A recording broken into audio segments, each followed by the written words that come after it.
Tom, you're up. What you got? Bud, I'll make Yep. it through it. These people that call in there and have these woe with me stories. I've got a son that was born with spina bifida. He's paralyzed from his solar plexus down. He's been working since he was 19 years old. He drives his own van. And the reason he does this is because he wants to. If the people had to want to, there ain't a damn thing he can do, Michael. My son hunts, he fishes, he goes on 60-hour tuna trips. He has caught as much as a 77-pound yellowfin tuna. He's shot bucks, does. He does everything he wants to. Why? Just that. He wants to. And these people that call up, woe is me, I saw the man that had no shoes, and then I saw the man that had no feet. And that's all I got to Tom. say. Hold on a minute. What does your son do? That's an He awesome is a story. customer service for one of the largest companies in Houston, Texas. So Centerpoint he works for Centerpoint? Yes, sir. He drives the van. What does he? No. Does he? Now, he gets up at 5 o'clock in the morning and rides Metro to work. What? And he does it 4 days a week. He works 4 10-hour days. He's got his own van to do whatever he wants to when he's off. Go where he wants to, do what the hell he wants to. He's paying for his own van. So We what go does he? hunting. So he rides Metro to work. What does he do when he gets to the office? What does he do for Centerpoint? He's customer service. So If he you sits got in a an problem office. on your bill, you call up there, you may be talking to him. Oh, I need to be extra nice from now on. No, So- he'll handle you. He'll handle you. How old is he now? He just turned 40 last week.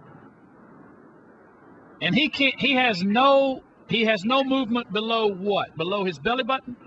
No, below the center of his chest, right at the top of your chest, from right there down, he has no feeling. He has only his arms and his brain. And he's got a full-time job doing customer service for Last time, Centerpoint. hell, man, he gets awards right and left. He gets bonuses because of the job he does. You know what, So- Tom?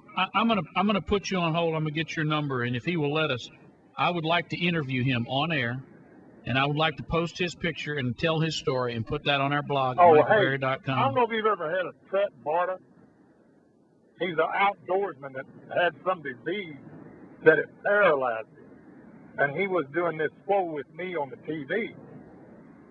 And I got his address, and I wrote him a letter. And I told him, I said, fella, you don't even know what you're talking about. And needless to say, I can send you the letter and the publication from the magazine.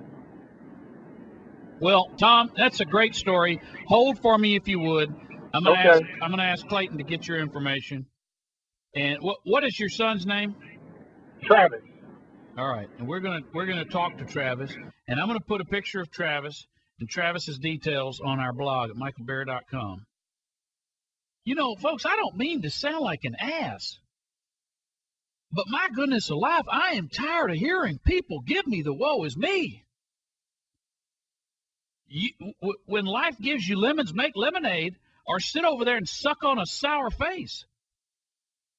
And I know it sounds terrible. We have this conversation, and I'm the bad guy for having it. But everybody says, well, Michael, you're picking on, and you know, I just got my disability payments. Just because you listen to my show doesn't mean you're not lazy. And there's a lot of people that think, well, I'm white and everything, and I'm 42, but here I am white, so I can't be lazy. I'm on disability. I don't like them people that's on welfare and everything. I'm on disability with the bad back. And some of these people, because I've got buddies that are private investigators that pop these people, they're on disability for their bad back and have been for years. And they go outside and mow their yard, play basketball, work on their cars, and jump on the trampoline. But they got a bad back. They need to get a disability payment. Nobody is immune from the truth, okay? If we didn't have all these government programs, people would either starve to death or they'd figure out a way to survive. They'd go to work. But when we make it so easy, there's no shame involved. There's no hesitation involved. You can go down and pick up your government check, and it's never going to be enough, and you get to complain about that. Yeah, I don't like old President Pookie. He just, I only get a couple $100, and then I get this, and I get this, and I get this, and I get this.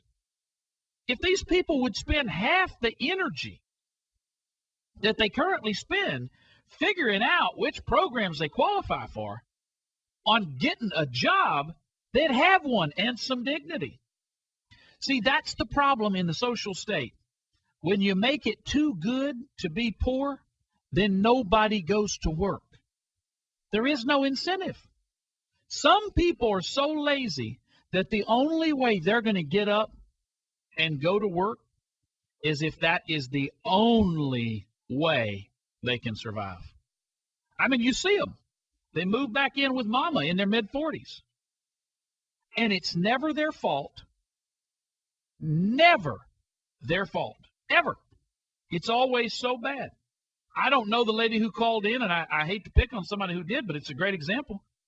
She said, I can't use my dominant shoulder. I've seen people work with only one arm. Are you kidding me? Yeah, my dominant shoulder's sore. Can't use my dominant shoulder. So I asked her, have you tried to go to work why don't you work for a telemarketing firm? Well, being 53, they don't want to hire me. Okay, fair enough. Who did you apply to work with? Oh, I haven't tried with any telemarketing firm, but when my doctor told me that I could go to work like at a as a receptionist, I asked them if they needed a receptionist, and they said no. Oh, okay. Well, if you asked your doctor if he would hire you, and he said no, then that clearly means nobody would ever hire you. My bad for bothering you. Sorry, that was a silly suggestion. I got an email yesterday from somebody who said, Michael, these illegals are not getting paid less than American workers. You're wrong on that.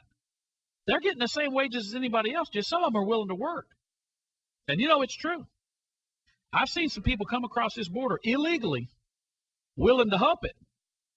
And if Americans were willing to hump it, then people wouldn't feel the need to break the law. It is time that we ask of our fellow citizens, hey, we're sending all the illegals back. Now, prong 2, we're cutting all the social programs. Tom calls in and tells the story. It is clear how proud he is of his son.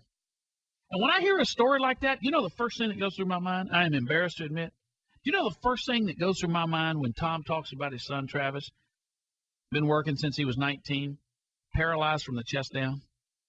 I would like to say I'd be that guy, but it worries me that I might take the route of sitting around feeling sorry for myself.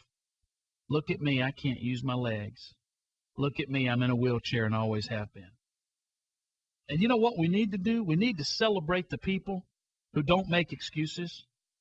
We need to celebrate the overcomers and the prevailers, because that's what makes this nation so great. If we had fewer programs for people to figure out how to scam and more incentive, if we would make heroes out of people like that and not the people who run up and down the football field or the basketball court, maybe we could as a culture remake ourselves so we could be proud of our fellow Americans again. That story, that's a good story to keep in mind. Learning through conversation on The Michael Berry Show.